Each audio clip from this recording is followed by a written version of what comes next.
విషయం అందరికీ తెలుసు. ఇప్పుడు వర్షాలు పడడం వల్ల చాలా శారీస్ అన్నీ మిగిలిపోయినాయి సార్. కొన్ని అయితే కలర్ షేడ్ అయినాయి సార్. కొన్ని అయితే శారీస్ కొన్నిటికైతే కొన్నిటి శారీస్ అయితే చిల్లులు కూడా పడ్డాయి సార్. అయితే ఏం చేద్దామమ్మా? ఇప్పుడు 50-50 డిస్కౌంట్ సార్ పెడతామా సార్? 50% డిస్కౌంట్ పెడితే మనకి నష్టం వస్తుంది. ఎందుకు మనకి నష్టం? ఇప్పుడు ఎవరో ఒకళ్ళు అమాయకులు పల్లెటూరు వాళ్ళు ఉంటారు కదా, వాళ్ళకి అమ్మేద్దాం. Okay sir. అదిగోండి సార్, ఆమె వస్తుంది, ఆమెకు అమ్మదామా? అమ్మేసేయమ్మా. రండి మేడం, ఏం కావాలి? రేపు మా మేనకోడలు పెళ్ళి ఉంది, ఒక మంచి చీర చూపిండి అమ్మా. ఇదిగోండి మేడం, ఇది చూడండి. ఇది బాగలేదు కానీ ఇంకేదైనా మోడల్స్ ఉంటే చూపిరా. Okay madam.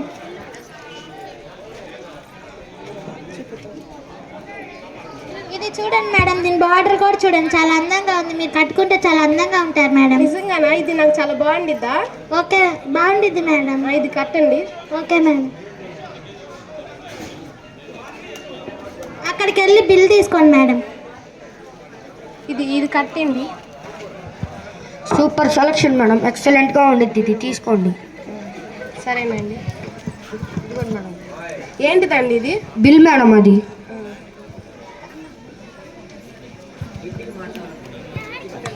ఏంటక్క చేతిలో సంచితో వస్తున్నా? రేపు మా మేనకోడలు పెళ్ళి ఉందమ్మా, ఒక మంచి చీర తీసుకున్నాను కట్టుకోవటానికి, బాగుంది, నేను చూడవా? సరే అక్క.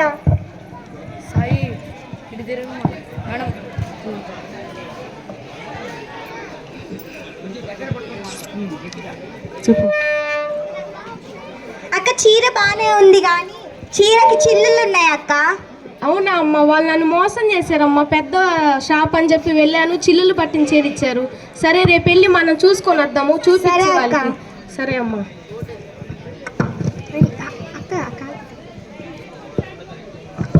మరుసటి రోజు అమ్మ, ఈ చీర బాగలేదని చెప్పా కదా, వెళ్ళి చూపించుకొని వద్దాము. సరే అక్క, రండి. ఈ చీర బాగాలేదండి, చిల్లులు పట్టుంది. నిన్న నేను కట్టుకుంటే బాగుంటుంది అన్నారు, ఇంటికి వెళ్ళి చూస్తే మాత్రం చిల్లులు పట్టుంది. నేను ఎలా కట్టుకోమంటారు ఈ చీరని?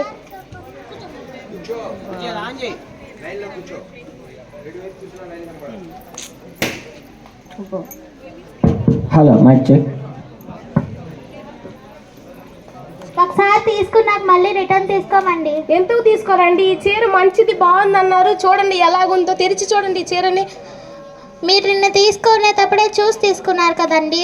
లేదు, తెరిచి చూడండి ఈ చీరని ఎలాగుందో. మా మేనేజర్ గారితో మాట్లాడండి. ఏంటమ్మా సేల్స్ గర్ల్తో గొడవ? ఈ చీర చూడండి, కట్టుకుంటే బాగుంటుంది అన్నాను. మీ షాపు నమ్మొచ్చా నేను? నాకు ఇంత మోసం చేస్తారా? మీరు నా షాప్కి రాలేదండి. వచ్చానండి, చూడండి, మీ దగ్గరికి వచ్చి కట్టించుకొని బిల్లు ఏందో కాగితం ఇస్తే అది కూడా తీసుకొని వెళ్ళాను. మీరు నా దగ్గరికి రాలేదండి. మీరు నా దగ్గరికి వచ్చారని ప్రూఫ్ ఏంటి? ప్రూఫ్ ఏంటి అని అడుగుతున్నారు కదా, ఇదిగో మీరు ఇచ్చిన బిల్. అవును, ఇప్పుడు ఏంటి? ఆ చీరని రిటర్న్ తీసుకోండి, మాకు మంచి చీర ఇవ్వండి. మేము రిటర్న్ తీసుకోం మేడం, మాది పెద్ద షాపు. పెద్ద షాప్ అంటున్నారు కదా, పెద్ద షాప్లో ఇలాంటి చీరలు అమ్మచ్చా? మీరు నిన్న చూసుకొని తీసుకున్నారు కదా మేడం. నిన్న చూసుకొని తీసుకుంటే మిమ్మల్ని నమ్మొచ్చాం కదా, మీరు చూసుకొని తీసుకుంటే ఇలాంటి చీరలు అసలు మీరు అమ్మచ్చా?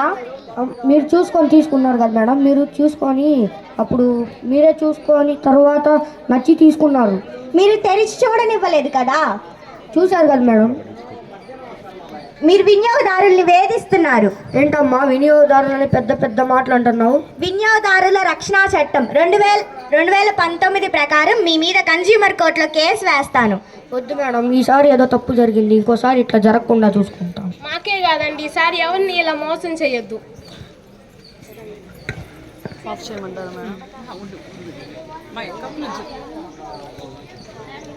జితు ఇద్దరు వినియోగదారుల రక్షణ చట్టం 2019 ప్రకారం ఇటువంటి సంఘటనలు ఏవైనా జరిగినప్పుడు మనం కన్జ్యూమర్ కోర్టులో కేసు వేసి నష్టపరిహారం పొందవచ్చు. కాబట్టి ఇటువంటి ఏవైనా వస్తువులు కొనేటప్పుడు బిల్ తప్పనిసరిగా తీసుకోవాలి. మా స్క్రిప్ట్ నచ్చిందా?